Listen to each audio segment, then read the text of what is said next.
एक रहस्यमयी झील जहां मिले नरकंकालों ने दुनिया को हिलाकर रख दिया। रहस्य इतना गहरा था कि दुनिया के कोने कोने से वैज्ञानिक जुटने लगे इस कड़ी को सुलझाने के लिए।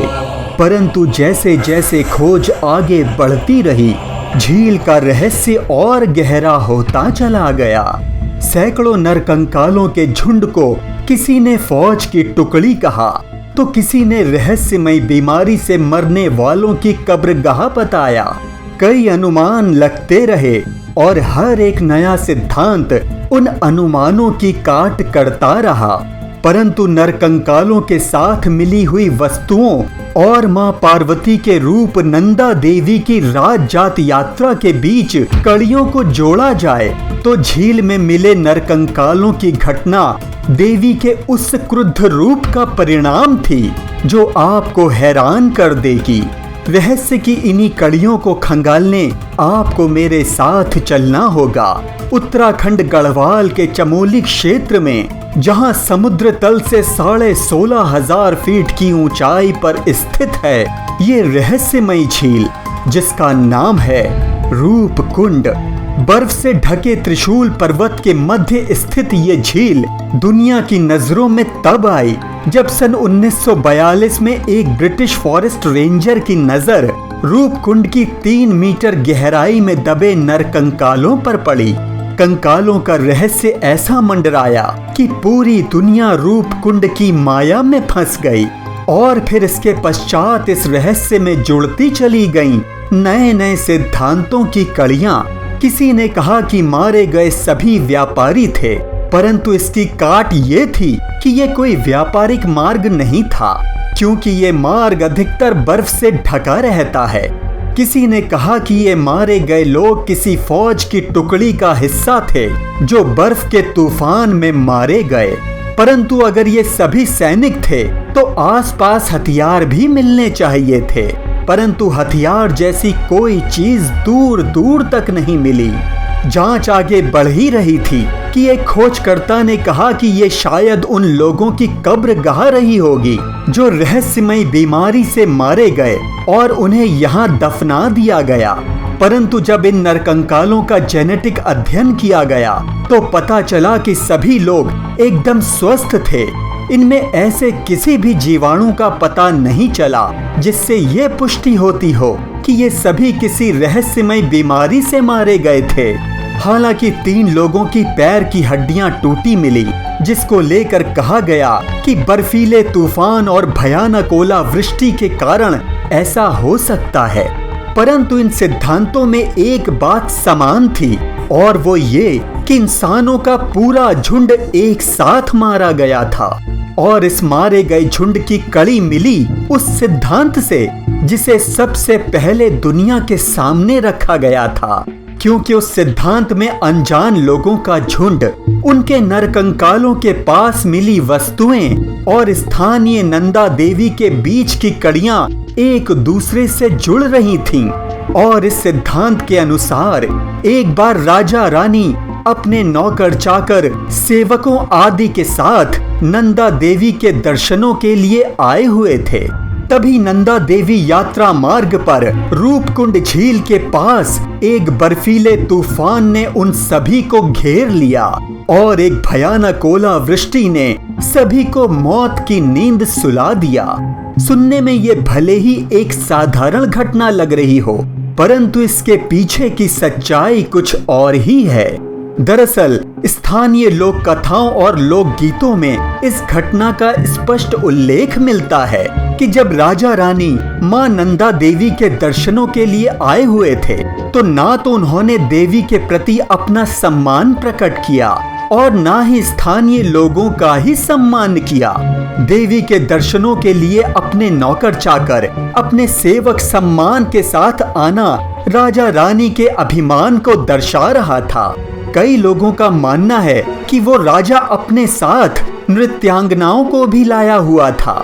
वहीं पूरे रास्ते राजा रानी और उनके सेवकों का अनुचित व्यवहार मां नंदा देवी के क्रोध को और भी भड़का रहा था और आखिरकार मां नंदा देवी के क्रोध के परिणाम स्वरूप एक भयानक बर्फीले तूफान ने सभी को घेर लिया। बहुत तेज ओलावृष्टि प्रारंभ हो गई, जिसमें राजा रानी सहित सभी सेवक काल के गाल में समा गए। इस दैवीय सिद्धांत को बल तब मिला जब कंकालों के पास से मिली बालों की चोटी, चमड़े की चप्पलों, बटुए, चूड़ियां, लकड़ी और मिट्टी के बर्तन, शंख के टुकड़े, आभूषणों के दाने आदि वस्तुओं को वैज्ञानिक परीक्षण के लिए बाहर भेजा गया। और जब रिपोर्ट सामने आई तो पता चला कि ये कंकाल लगभग 800 साल से भी ज्यादा पुराने हैं। और तब भारतीय विशेषज्ञों ने अपने अध्ययन से निष्कर्ष निकाला कि रूपकुंड से मिली अस्थियां और अन्य वस्तुएं कन्नौज के राजा यशोधवल के यात्रा दल की थीं, जिसमें राज परिवार के सदस्यों के अलावा अनेक दास दासियां, कर्मचारी, कारोबारी आदि शामिल थे। इनमें से अधिकतर लोगों की ऊंचाई सामान्य से अधिक और आयु लगभग 30 से 40 साल के बीच थी। इनमें कुछ उम्रदराज महिलाओं के भी कंकाल थे, परंतु एक भी कंकाल किसी बच्चे का नहीं था। अर्थात संभव है कि इस यात्रा की जटिलता को देखते हुए राज परिवार अपने साथ किसी बच्चे को नहीं लाया होगा। अभी ये सिद्धांत अपना ठोस आधार बना ही रहा था कि रूपकुंड झील के नरकंकालों पर हालिया रिपोर्ट ने पूरी दुनिया को चौंका दिया। दरअसल वैज्ञानिकों ने जब 38 इंसानी अवशेषों का जेनेटिक रूप से और कार्बन डेटिंग के आधार पर अध्ययन किया तो पता चला कि इनमें से कुछ कंकाल 1200 साल पुराने हैं तो कुछ 200 से 300 साल पुराने हैं। और सबसे चौंकाने वाली बात ये कि रूपकुंड में पाए गए 500 से ज्यादा कंकाल किसी एक समय मारे गए लोगों के नहीं थे, बल्कि 3 अलग अलग समय पर मारे गए लोगों के कंकाल हैं।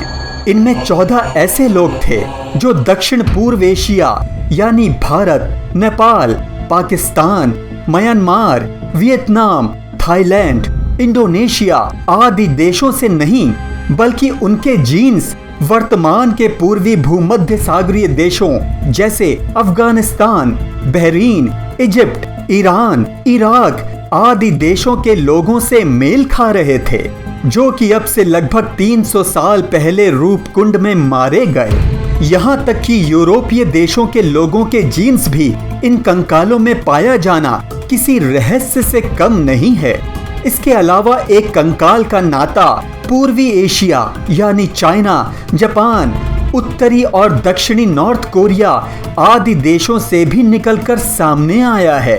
अब भला सोचने वाली बात यह है कि हिमालय की इन बर्फीली चोटियों में, जहां से ना तो किसी प्रकार का व्यापार संभव है, ना ही कोई सैन्य अभियान ही संभव हो सकता है, क्योंकि झील में अवशेषों के साथ कोई हथियार नहीं मिला, तो भला यूरोप से लेकर जापान, चाइना और खाड़ी देशों के लोग भारत के हिमालय में समुद्र तल से 16,500 फीट की ऊंचाई पर नंदा देवी राजजात यात्रा मार्ग पर क्या कर रहे थे? क्या वो इतना लंबा सफर तय करके एक हिंदू तीर्थ यात्रा में हिस्सा लेने के लिए रूपकुंड पहुंचे थे, या फिर ये पीढ़ियों से इस इलाके में रह रहे थे? ये कोई नहीं जानता। शोध कुछ भी कहें, लेकिन सैकड़ों सालों से चली आ रही नंदा देवी राजजात यात्रा, जिसमें नंदा देवी जो कि मां पार्वती का रूप हैं, हर 12 वर्ष में कैलाश से अपनी मां के घर आती हैं और सप्ताह भर हर्षोल्लास के पश्चात मां नंदा देवी पुनः ससुराल यानी कैलाश वापस लौट जाती हैं। ऐसी पावन भूमि पर राजा रानी और उनके राज परिवार पर देवी मां के प्रकोप की घटना सच के ज्यादा करीब नजर आती है, क्योंकि शोध के अनुसार कंकाल 3 अलग अलग समय और 3 अलग अलग स्थानों से मेल खाते हैं, जिनमें से एक समय इस घटना के घटित होने का भी संभव हो सकता है। और साथ ही रूपकुंड झील के पास बालों की चोटी, चमड़े की चप्पलों, बटुए, चूड़ियां, लकड़ी और मिट्टी के बर्तन, शंख के टुकड़े, आभूषणों के दाने आदि वस्तुओं का मिलना और मां नंदा देवी की लोक कथा और लोक गीतों में भी इस घटना का उल्लेख होना नंदा देवी के प्रकोप और रूपकुंड के कंकालों के बीच कड़ी को जोड़ता है। रूपकुंड की रहस्यमय झील को लेकर आपका क्या कहना है, हमें जरूर बताइएगा। अगर वीडियो अच्छा लगा तो लाइक, शेयर और चैनल को सब्सक्राइब जरूर कीजिएगा। मां नंदा देवी की जय। जय मां पार्वती।